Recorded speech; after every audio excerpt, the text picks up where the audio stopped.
Peringat Sumur, Kampung Lambenot, Tanoh, Kecamatan Kuta Baru, Kabupaten Kemsan.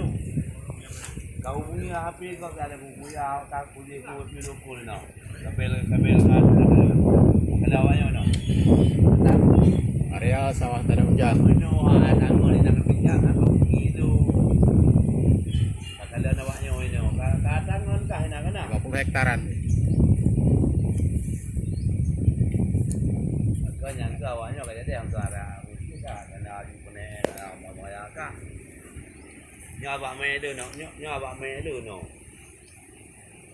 Okey.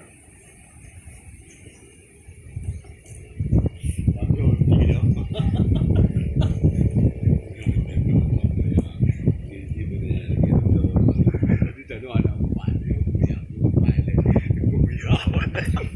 Cho em đi à? Đi lên bao nhiêu phi à bây giờ? Được đô thôi chứ nè. Bắt nó kề quỳ. Mày đừng bay nữa. Ở cái đâu nè.